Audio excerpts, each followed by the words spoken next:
दोस्त, और जीवन में व्यक्ति बहुत खुशकिस्मत है जिसको समय पर समझ आ गया जीवन कैसे जीना है। अगर समझ में आ गया दोस्त, उसका जीवन बहुत अच्छे ढंग से बीत जाएगा। जिसको समझ नहीं आया वो नारकीय जीवन ही व्यतीत करेगा दोस्त। सुख के बाद दुख आता ही है और दुख के बाद सुख आता है दोस्त। एक छोटी सी कहानी। एक राज्य में, वहां के राज्य के लोग जो है 1 साल के बाद अपना राजा बदल देते थे। 1 साल के बाद अपना राजा। राजा के हटाने के दिन, जिस दिन हटाना होता था, जो भी व्यक्ति सबसे पहले शहर में आता था उसी को नया राजा बना देते थे। नया राजा बना देते थे उसको। उस दिन पहले जो व्यक्ति आया शहर में उसको राजा बना देते थे और नया राजा उसे घोषित कर देते थे उस राज्य में। पहले वाले राजा को सैकड़ों मील में फैले दूर के जंगल में बीचों बीच छोड़ आते थे। उसको जंगल में ले जाकर छोड़ आते थे। जहां खूंखार जानवर थे वहां बेचारा अगर खूंखार जानवरों में किसी तरह अपने को बचा भी लेता था तो भूख प्यास से मर जाता था। भूख प्यास से मर जाता था वो। न जाने कितने उस राज्य में राजा ऐसे ही 1 साल तक राज करने के बाद जंगल में जाकर मर गए दोस्त। जंगल में जाकर मर गए वो। एक बार राज्य में एक नौजवान किसी दूसरे राज्य से आया और इस राज्य के नियम से अनभिज्ञ था वो। लोगों ने आगे बढ़कर उसको बधाइयां दी और बताया कि आपको इस राज्य का नया राजा चुन लिया गया। वो अनभिज्ञ था, वो तो राज्य से आया ही था। उनको क्या मालूम, जो पहले आया उसी को राजा बना देते हैं लोग। जैसे आया उसको सब लोग बधाइयां देने लगे। बताया कि इस राज्य की आप नया राजा आपको चुन लिया गया है। नए राजा को बड़े मान शान के साथ राजमहल में लाया गया। सब हैरान भी था वो और खुश भी। राजगद्दी पर बैठते उसने पूछा कि मुझसे पहले जो राजा था वो कहाँ है। उसने पूछा मुझसे पहले जो राजा था वो कहाँ है। दरबारियों ने उसे राज्य का नियम बताया कि जैसे पुराने राजा को जंगल में छोड़कर ही नया राजा का चुनाव होता है, पुराने राजा को जंगल में छोड़कर ही नया राजा का चुनाव होता है। यह बात सुनकर एक बार तो परेशान हुआ, लेकिन फिर उसने बुद्धि का प्रयोग करते हुए कहा, मुझे उस जगह ले चलो जहां तुम पहले राजाओं को छोड़कर आते हो। थोड़ा दिखाओ हमको जाकर के, कहां पर छोड़ के आते हो वो जगह हमको दिखाओ।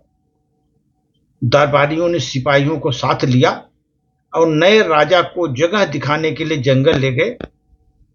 उन्हें अच्छी तरह उस जगह देखा और वापस आ गया दोस्त। अच्छी तरह देखा और वापस आ गया। अगले दिन उसने सबसे पहला आदेश दिया कि मेरे राजमहल में जंगल तक एक सड़क बनाई जाए।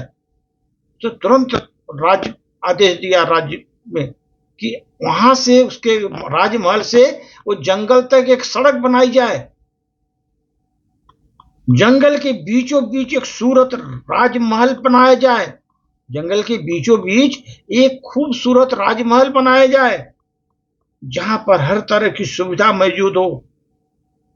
राजमहल के बाहर खूबसूरत बाग लगाए जाएं, सजाया जाए बढ़िया बाग बगीचों से जंगल के बीचों बीच। दोस्तों, राजा के आदेश का पालन किया गया। जंगल में सड़क और राजमहल बनकर तैयार हो गया जंगल में। 1 साल पूरा होते ही राजा ने दरबारियों से कहा, अपने नियम का पालन करो तुम और मुझे वहां छोड़ आओ जहां राजाओं को छोड़ कर आते हो। 1 साल हो गया ना, मुझे वहीं छोड़ कर आओ। दरबारियों ने कहा, महाराज आज से यह नियम समाप्त हो गया क्योंकि हमें अब एक बुद्धिमान राजा मिल गया है। तो दरबारियों ने बोला, नहीं, वो नियम समाप्त हो गया, मुझे एक बुद्धिमान राजा मिल गया।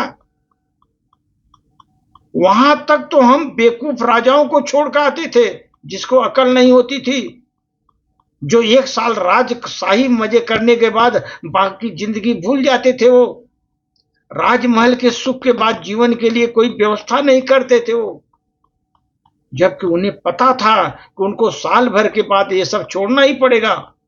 लेकिन आपने बुद्धि का प्रयोग किया राजन, और आगे की व्यवस्था कर ली। हमें ऐसी होशियार राजा की खोज थी इस राज्य में, ऐसी होशियार राजा की खोज थी। दोस्तों, ये जीवन चक्र भी ऐसा है हमारा, जो आता है वो जानता है, जो आता है वो जानता है कि उसे चले जाना है, मालूम है उसको चले जाना है। फिर भी लोग सिर्फ इस लोक में ऐश्वर्य में फंसे रहते हैं, ऐश्वर्य में फंसे रहते हैं, लालच में फंसे रहते हैं, 99 के चक्कर में फंसे रहते हैं। उनकी भी गति बाकी राजाओं जैसी हो जाती है दोस्त। जिंदगी पर पैसे कमाते हैं, धन दौलत कमाते हैं, चोरी, जितने भी ईर्ष्या, जितने भी दुष्ट प्रकृति के काम होते सब करते हैं दोस्त। ऐश्वर्य में फंसे रहते हैं वो। अब उनकी भी गति उस राजाओं जैसी हो जाती, जंगल में जो छोड़ दिए जाते थे। लेकिन जो इस लोक में परलोक दोनों की सोच रहे हैं, इस लोक की भी सोच रहे हैं, परलोक की भी सोच रहे हैं, वो तो दोस्त संकट से निकल जाते हैं, हंसते हुए संकट से निकल जाते हैं। इस लोक के सुख को अपनी जरूरत से प्राप्त करने में तो जुटे ही रहते हैं। परलोक सुधारना है तो नेक कर्म करिए दोस्त, अच्छे कर्म करिए, दीन दुखियों की सहायता करिए, लोगों का भला करो दोस्त, तभी तो नेक कर्म होंगे आपको दोस्त। वो बहुत मानव बहुत ही खुशकिस्मत है जो लोग जिन्हें समय और समझ दोनों एक साथ मिलते हैं। वो महामानव है जिनको समय और समझ दोनों एक साथ मिल गए दोस्त। क्योंकि अक्सर जीवन में हमने देखा दोस्त, समय पर समझ नहीं आती, समय पर समझ नहीं आती, और समझ आने पर समय निकल जाता है दोस्त। समय आता है, आने पर समझ निकल जाता है। इसलिए दोस्त, कभी भी देखो, खुशकिस्मत जीवन में वही है जिसको समय और समझ दोनों एक साथ जीवन मिले हैं। वही सबसे बड़ा महान विद्वान, महान व्यक्ति है दुनिया में। धन्यवाद।